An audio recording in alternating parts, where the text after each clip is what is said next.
Good morning, friends. David Wright here, and I am your host of the Disruptive Innovators Champions of Digital Business podcast. And today, actually, this evening, in Belgium, I am lucky enough to be joined by Manfred Boudreaux-Dehmer. Manfred, it's a pleasure to have you on. It is wonderful to be on the podcast. Thank you, David. Yeah, absolutely. I was excited when I saw your name kind of cross our desk. For those of our listeners, Manfred, who may or may not be familiar with your experience, can you just share a little bit about your current role? Yes. So I do two things at NATO, two legs to stand on. One is IT coherence, and that is kind of the more standard IT stuff of making sure that we have a harmonized enterprise architecture, that we do projects in a harmonized fashion across NATO and the NATO enterprise, which is the inner part of NATO that is then surrounded by the 32 member nations. That we make technology choices that are smart and so on and so forth. And then the other leg that I stand on is cybersecurity. So I am what we call the single point of authority for cybersecurity, which is NATO speak for the CISO function. Mm, yeah, an incredible responsibility. I had a friend and colleague who was overseeing a state agency or a federal agency rather in the U.S. In the CDC, and the amount of cyber attacks they would get every like minute or something like that was just astounding. Like the frequency of people trying to interfere with what they were doing so anyway, I'm excited to learn more about what you guys have been up to, Manfred. But before we do, I first like to start the episode with just if there was only one piece of actionable advice, and I'm sure there'll be a few, but only one piece of actionable advice you might look to leave our listeners with today, what might that be? So, given that cybersecurity is near and dear to my heart, it is about cybersecurity. And so, my piece of advice is to not look at cybersecurity as a technical problem, but looking at it as a problem that spans people, processes, and technology. So, it's not just about technology or just about processes. It really is about people. That is the most important part in cybersecurity. And then the second related piece of advice, let me sneak that in, is that it's not so much about just cybersecurity anymore. It really is about cyber resilience. And cyber resilience is cybersecurity plus business resilience on top of it. Mm. Yeah, it's something that I don't always think about, admittedly, when I think about cybersecurity, the people aspect of it. But you hear how the vast majority of attacks even are created by people internally, right? Isn't that not right? Or Well, it's maybe not the vast majority of attacks, but the people aspect is enormous because what happens when the a ransomware email comes through, a phishing email, right? And the person clicks on it, then that can do tremendous damage to the organization or to the company. So having people trained and a general awareness of cybersecurity with people is hugely important. It's also the response that takes place in a security operations center. Those are people that are working the desks, and there is the people aspect that is just very, very important. yeah, no, it makes sense. And the frequency of phishing and ransomware attacks. I mean, I get phishing emails, all day, multiple emails a day of just, you know, um, people always trying to spoof emails or all sorts of stuff like that. So, Right. And let uh, me guess, David, they're probably getting better and better. It's no longer the prince of some African nation who's looking for somebody to transfer $50 million to, right? It's a sophistication in the language and a cleanness and a, you know, it's free from spelling mistakes, and it's with good grammar, and it's kind of they become more and more convincing, which is a big problem for ransomware and for phishing emails. Oh yeah, and it'll often mimic enterprise applications, right? So it'll be like, oh, your Microsoft subscription, or you had, or it'll be something where it triggers a response, a visceral response in you. Uh, Maybe it's an invoice from a customer that you actually have, or it's like you you were trying to receive money, but there was an issue, and like yeah, I guess like when I say it out loud, it's kind of like oh well, like of course that might be cyber related, but like you're saying, it looks super legit, Mhm. the correct icons. The only way you could tell, even like the email, uh, overlay, like the pseudonym for the email is accurate. It's just the email extension itself is, you know, bogus. Yeah. So yeah, you got to be vigilant for sure. Anyway, so and we could talk more about cyber when we get into some of the work that you guys are doing at NATO too. But Manfred, I like to give our listeners a little bit of you know, a little bit of background about you as an executive. Because I know, obviously, I mean, I mentioned it earlier. You're located overseas now, right, in Europe. But I know that you've spent time stateside as well. Um, Numerous types of different companies. So, can you just share a little bit about um, how you started out in your career and how you arrived at the place that you're at now? Sure, sure. An abbreviated resume of Manfred. So, born and raised in Germany, in Bavaria, small town in the south of Bavaria, so almost Austria, very close to the border.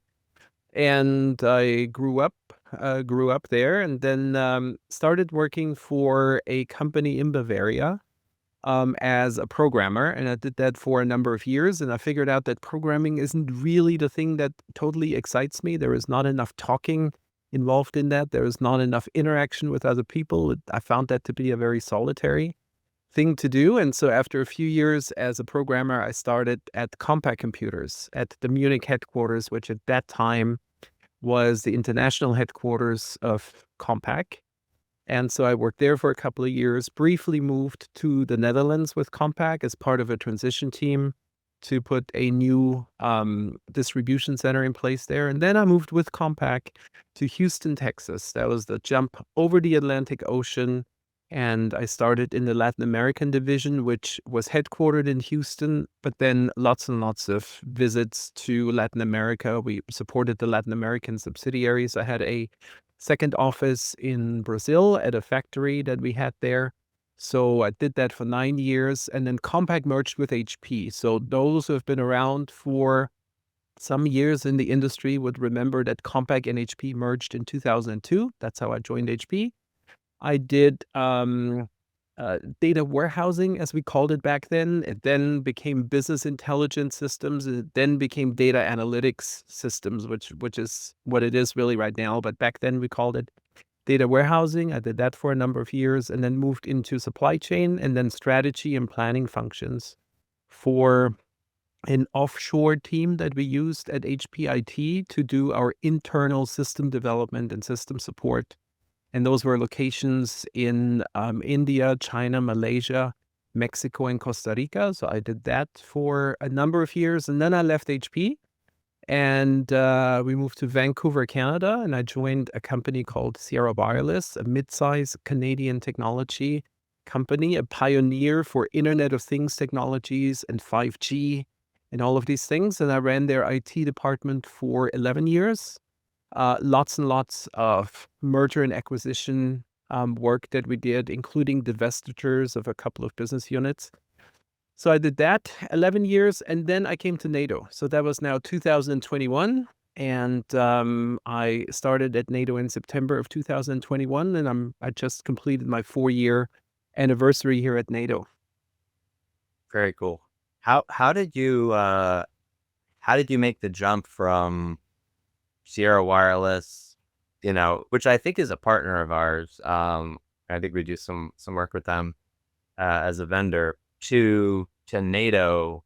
Obviously, you're from overseas, so geographically, like more familiar, makes sense from that standpoint, as opposed to just being a U.S. resident and then just ending up over that way. But what's the story behind that? I'm just curious. Yeah, so the fact that Belgium is close to Germany, that's kind of the only similarity there, that or the only thing familiar that I found. So really, when you look at the organizations of a company like Sierra Wireless, that I think when I left, they had about 660 million in annual revenue, about 1,500 people. So it's a large, small company, and with tremendous focus on revenue generation, cost savings, profit maximization. It's like in that electronic, and business, the wireless business, that was just paramount, with lots and lots of competition from Asia.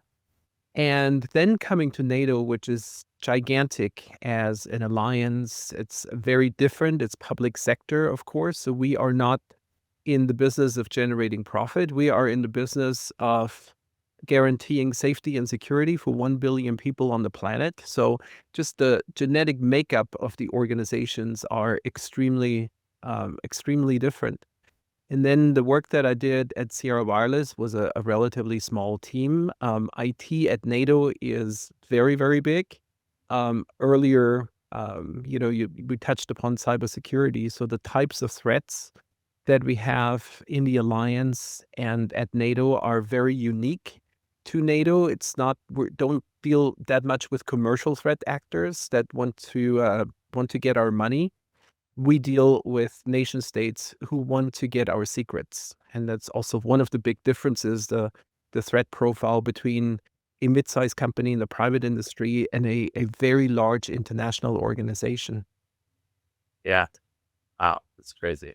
I want to talk a little bit more about NATO, but just in regard to your journey from where you started out as a programmer to now being the you know s- effectively CIO and CISO of NATO.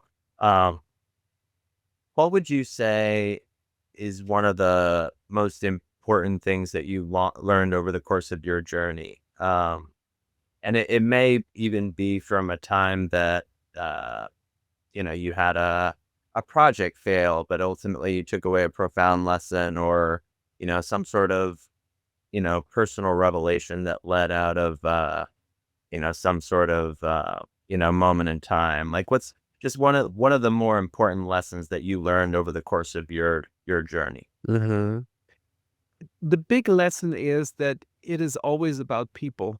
It's a bit related to what I mentioned at the beginning, right, of cybersecurity. It is about people, but generally, work is about people.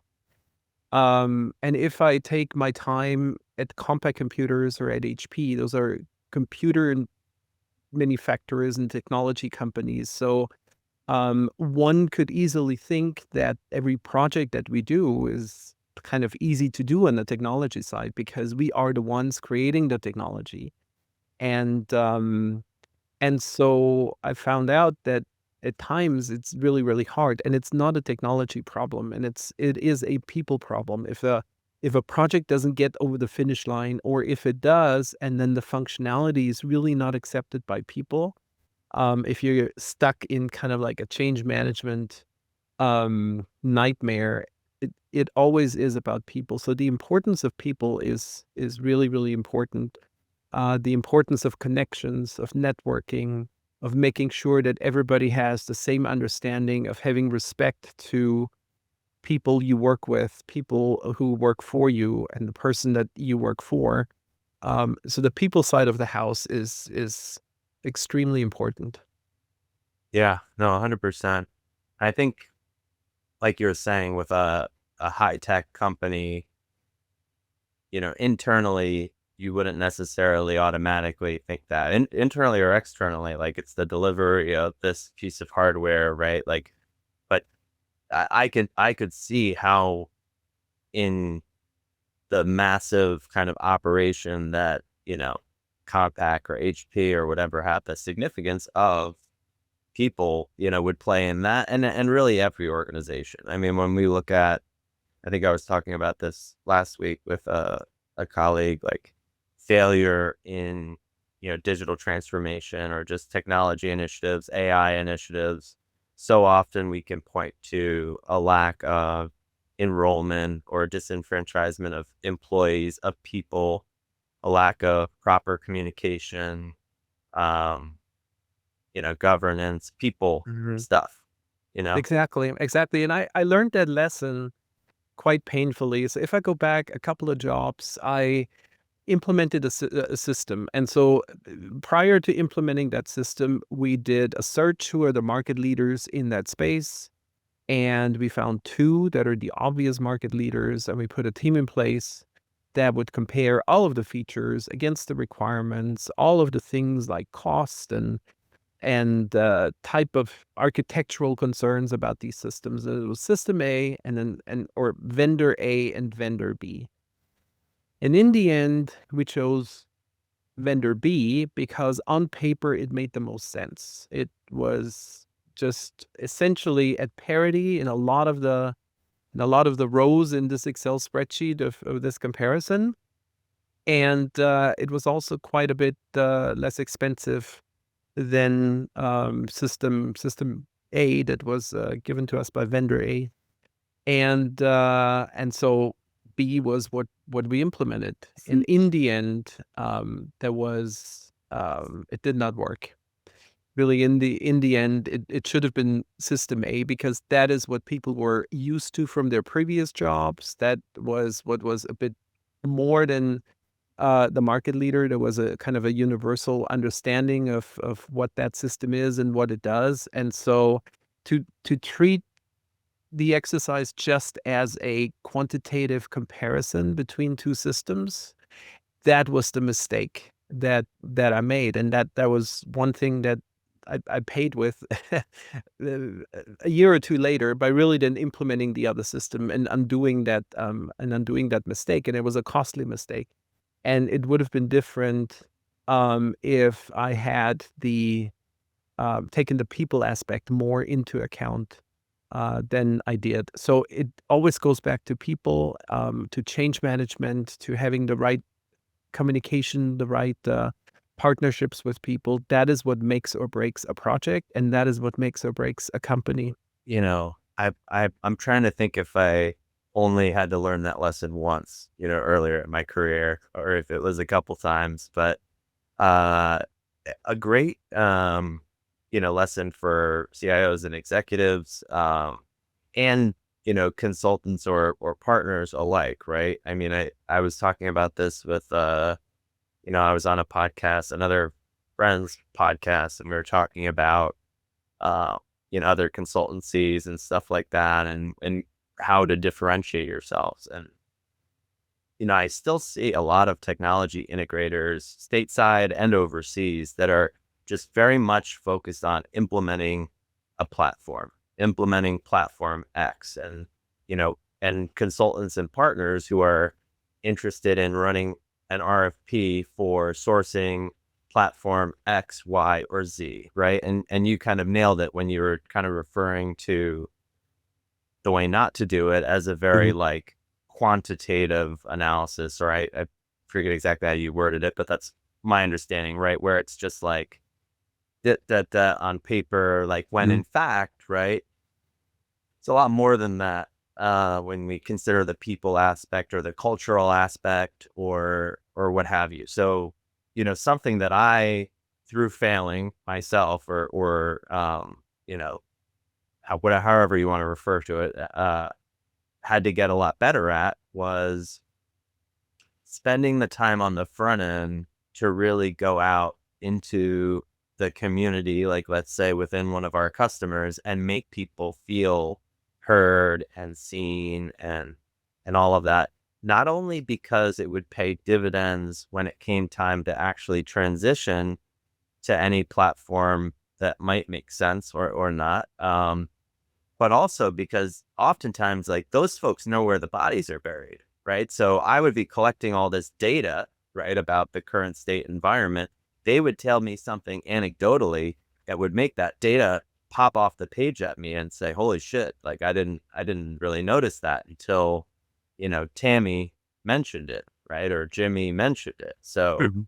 um, yeah, it's good lesson to learn for sure. It is. It is. And so rather than cracking open the Excel spreadsheet to plop in 2 columns for vendor A and vendor B and the different systems and the features, one needs to crack open the calendar and schedule conversations with people and really get to the bottom of what is important. What are some of those skeletons, as you mentioned, right, that might be buried or that might be in some closets? What are things that are unsaid that need to be known? That's really important. Yeah,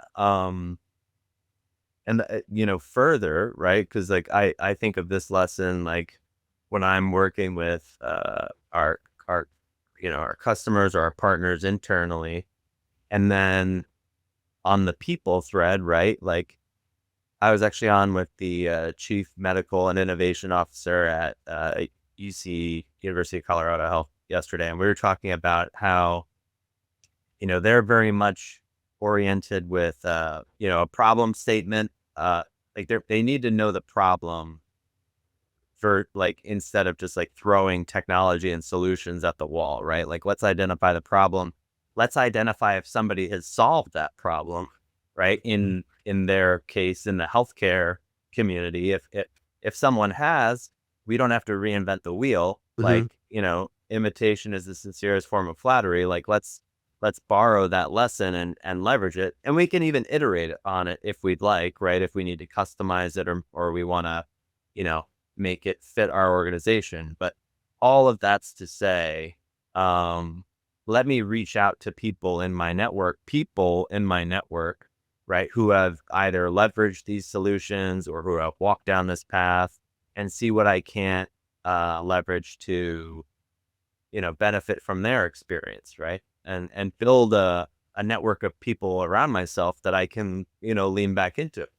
Yeah, going back to the problem is a good thing to do in general, and I see it quite a bit with the AI craze that's going on for generative AI and use cases, and let's make sure that we, test a lot of different things and see if there is an AI solution. Let's start with the problem. It's like, what are we trying to achieve? And then is an AI solution the best solution for that? But without the problem, it really does not fly. And that might also perhaps partially explain the reason why a lot of the AI use cases and trials that are ongoing, they kind of don't seem to stick, right? They're successful and people are doing them, but then they don't seem to take off and be adopted by the organization. Perhaps because there might not be a problem. Right. Yeah, I think that's why we saw uh, ambient listening in a clinical setting really like become one of the steepest innovation curves we've seen in healthcare in the past like 20 years is because um, clinical burnout during leading out of COVID, et cetera, was a real thing and a real issue facing clinicians. Uh, Ambient listening and scribing is a use case because this is another thing with AI, like that I found is like it's a use case I can really get my arms around. Like I can understand the the the issue that is facing clinicians, how this would benefit them, and like it's easy enough to understand. Oh, the AI listens to the conversation, transcribes the conversation, and then summarizes the conversation. Especially with all the tools like our Zoom and Teams, et cetera, meetings, Mhm. kind of starting to do that already. And and it took off like wildfire because Mhm. it checked all those boxes. If there was the problem, it could benefit a lot of people, and I could understand it and wrap my arms around it, you know? Yeah, there's a direct line of sight, I think, all the way from the problem to the different steps. So it sounds like that's a very successful use case to pursue. Yeah, it has been. Admittedly, disruptive innovations, we kind of missed the the wave, but we're innovating in other ways. But I digress. Uh, Manfred, I want to talk a little bit more about NATO. Uh, before before we do, I did want to ask favorite book, either that you've been reading recently or favorite book all time. Your choice. Favorite book all time. So favorite book all time. Um, so let me give you fiction and nonfiction. Yeah. So I'll give you two. So favorite book all time in the fiction part has to be Gabriel Garcia Marquez, who is my favorite Colombian author, and he describes the world in ways how it previously had not been described. So 100 Years of Solitude is what I would pick as favorite book of all times in the fiction area. Nonfiction, boy, there are a lot. Okay, if I had to pick one, I would say it's the Pyramid Principle by Barbara Minto. And that book, I swear, it has to have been around for 30 or 40 years. It's been around for a really long time. It describes in very simple terms. It's not a big book. It's small, and I have it somewhere here in my office. It describes how best to summarize thoughts in writing, and it is something that only very few people really know well how to do. Whenever we communicate in writing, whether it's an email, whether it's a project proposal, whether it's a presentation, this book teaches about how do you present the idea in the beginning, and then how do you back it up. It's like a pyramid, right? You start out with the end result, and then you find corroborating evidence as to how do you make your argument, and there is brevity and there is conciseness that is in it. So I think that should be almost required reading in business school for everyone. So to communicate effectively and not overwhelm people with information, whether it's a written or in a spoken format, is something that's important. Yeah, I'm gonna have to check it out. I was like laughing to myself because I was like, I wonder if I could tell GPT or Copilot to write my summaries in the vein of the pyramid principle like that. Like if could take the tenets and have it, write in that style. It could. Um, I'm sure it could. The thing is, after you've internalized the book for a while, it almost becomes part of the thinking as well. So you kind of how you build up your arguments and how you look for pros or cons of a particular decision or a course of action. So it does more. It's more than just a way of expressing oneself, which AI can help, right? It can summarize content very, very effectively, unless it's not right, which can also happen. But it's almost when I read it the first time many years ago, it was a bit of a it sent me on a pathway of a different kind of thinking of how do you really construct arguments by yourself. So it's more than just writing. It's also right. a construction of arguments and a thinking that's behind it. Yeah, I was just gonna say, I imagine it would help with spoken word and just presenting and kind of the framework of the mind as well. So that does make sense. I'm gonna have to check it out. This is how I built my reading list, so I Mhm. appreciate it. Um, so Manfred, so you've been at NATO now for 4 years. You're actually, so you're ending this term. Um, Talk to us a little bit about your, vision based on the overarching mission of the organization, and maybe and or some of the key initiatives that you guys are focused on, just so we can learn a little bit more. Because like when I hear NATO, and this was true of like we've had some conversations with some other military folks, that lead federal institutions, or one of my favorite was somebody at John Deere. So like John Deere tractors, right? Right. And now you worked for Sierra Wireless, so you're cheating a little bit, right? But I think of John Deere first thing that comes to mind is like tractor, right? John Deere tractor. But when you think about uh, the implications of IoT in agriculture, or rather, you're ignorant and you learn about the implications of IoT in agriculture and everything that they were doing, it blew my mind. Mhm. So, interested in learning a little bit more about the role that IT and digital play in the operations of NATO, and becoming a little less ignorant today. So, Mhm. Yeah, so I mean, just since you mentioned IoT and John Deere, one of the gigantic use cases of IoT, I think, is agriculture. That's just one thing that came to mind. It's like knowing when a field has to be irrigated, when the crop is right for harvest. There are drones, there are IoT devices out there. There is a data incoming data stream that goes to a central database that is phenomenal in decision making, in something really, really tangible such as agriculture. But going back to NATO, so we are our business is deterrence and defense, and so very often people equate NATO with the military, and yes, that is a big part of NATO because in order to do deterrence, you need to be able to defend yourself. So one does not go without the other.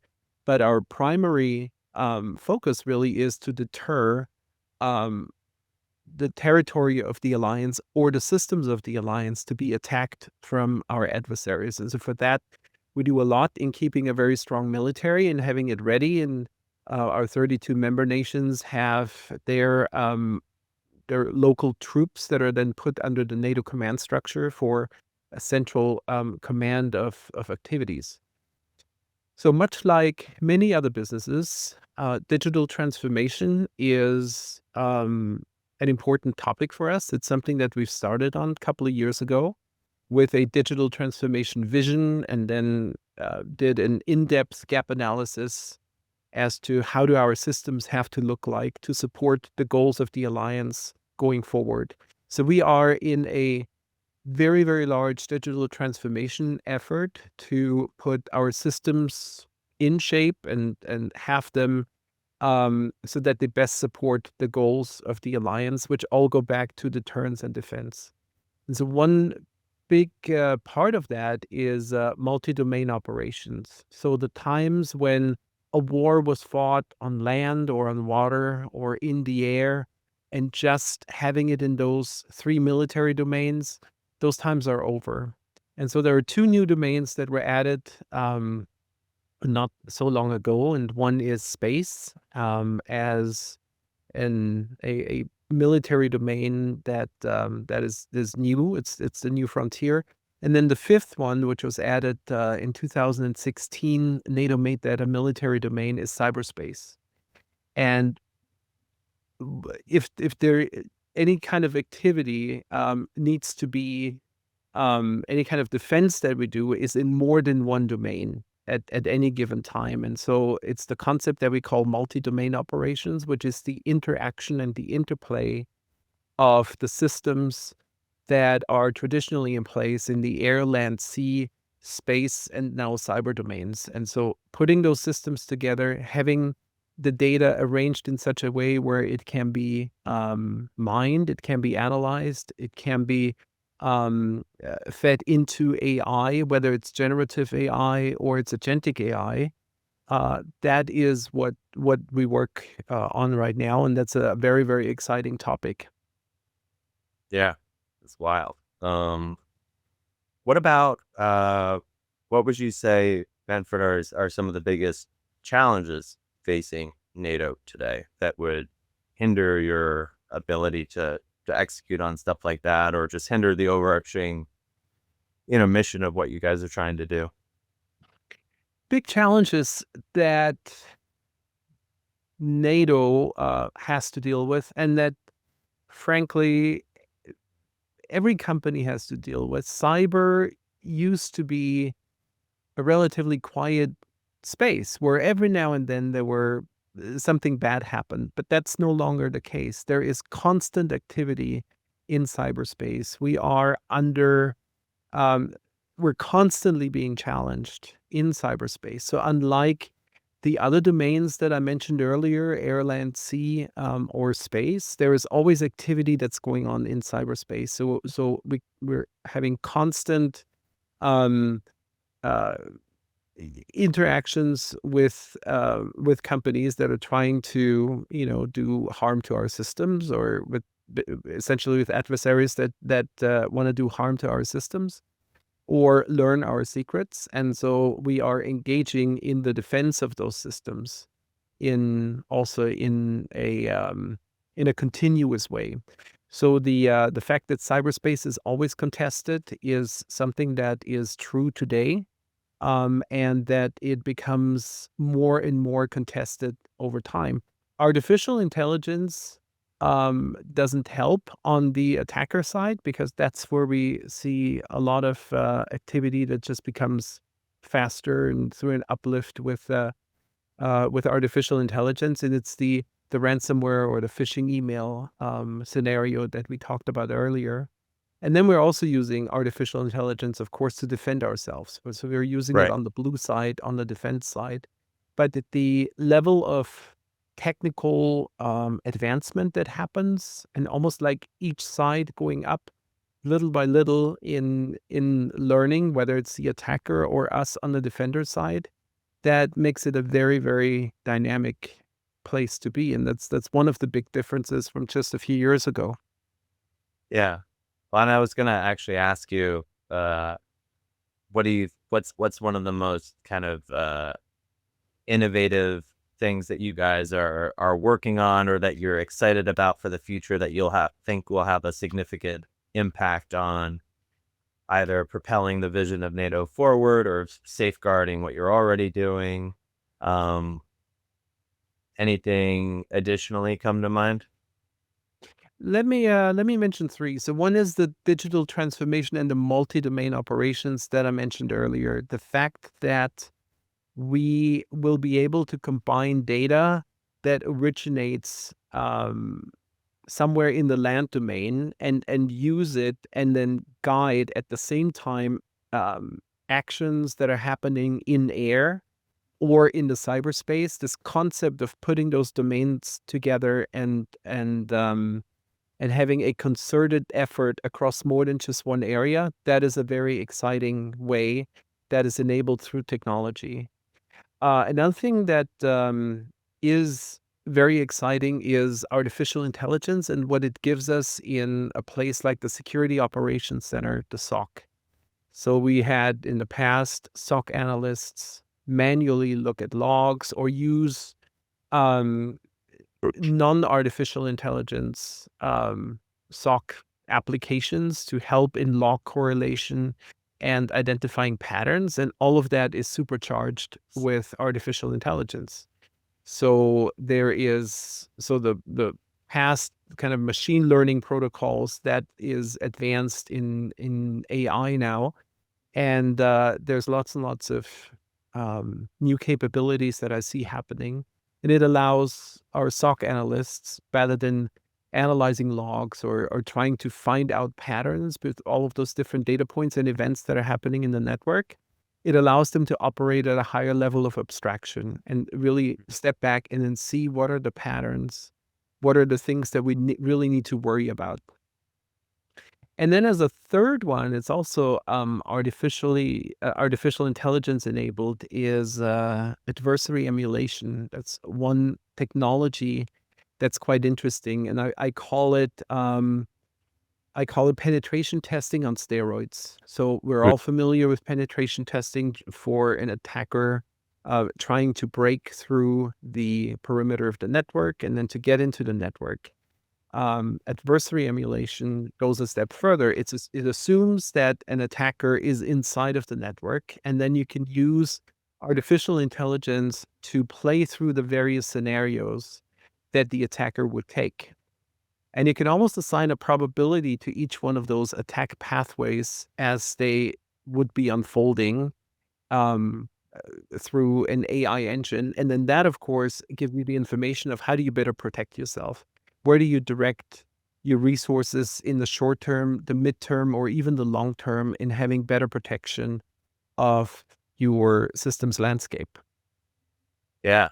Ah, so super cool. And great recommendations, I think, for any business, really. Try, you know, dealing with this sort of thing, which pretty much all businesses are, especially a lot of our healthcare listeners, of which we have quite a few. Mhm.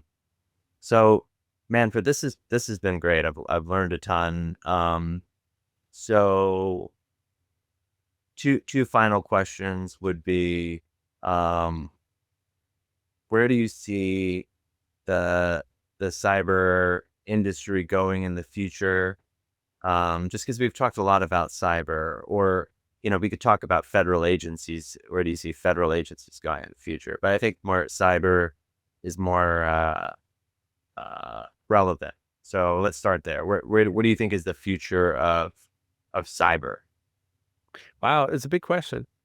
Yeah. Where is the future of cyber? So I think that we're just gonna increase upwards on the spiral of technology, whether it's on the attacker side and also on the defender side. So I think we're gonna get technology wise more and more sophisticated, and a breakthrough in technology will help the attacker side, but then we will also use it on the defender side, and we will use kind of go up the next step in protecting ourselves. So all of that is just going to intensify. I think AI will make a huge difference in areas that we don't even know yet. And that's not just on the cyber side. That is on over, all sorts of things where AI, I think, will make a difference in the future. And we will push that forward. I think in the end, I'm an optimist, and I'm convinced that the good guys will win. That is the case in Hollywood, and I think it's the case here with how we defend our systems. I think the good guys will win. Amen. Uh, Good stuff. So, Manfred, again, this has been amazing. The last question I have for you is, if you could go back 5, 10, 15 years in time, what advice would you give your younger self? So, very tangibly, the example that I brought forward earlier about, system A, system B, having chosen the wrong system, I would give myself the advice to implement the right one. But more at a different level, if I could take my 25-year-old self aside and say, okay, listen, number one, don't sweat the small stuff. I know it almost sounds cliche, but we get so wrapped up in so many different things, and and he said this, and then this happened, and then that happened. It's like, in the end, step back, look more holistically at what is happening in the business, what is happening in technology, and make the very, very best out of that. The second thing that I would tell myself is that it really is about people. I mean, we touched upon it a couple of times in this podcast. It is about people much more so than technology or processes or other business kind of dealings. And then also, very tangibly, another thing that I would tell myself: find mentors. Find mentors, and there can be official ways of finding a mentor, but very often you observe somebody who's got a skill that the person is very, very good at. And I've done that throughout my whole life. I had a boss who was phenomenal in negotiating something, and I had a different boss who I worked with a long time ago, who was a perfect people person of how she related to people and how she was able to um, excite a team to do something that was more than the team even thought they could do by themselves. So pick out mentors, make it official, or just observe people and kind of the unique skills that everybody brings to the table, and incorporate that learning into your own behavior and into your own experience. That would be another thing that I would advise my 25-year-old self. Yeah, for a second I thought you were gonna say, like, buy Amazon, like, more tangibly, or or Nvidia. No, but great advice. And great way to cap off an amazing episode. So, Manfred, thank you so much for the time today. Well, David, it was a pleasure talking to you, and thank you so much. Yeah, to our listeners, thank you all for tuning in. We will catch you all next week.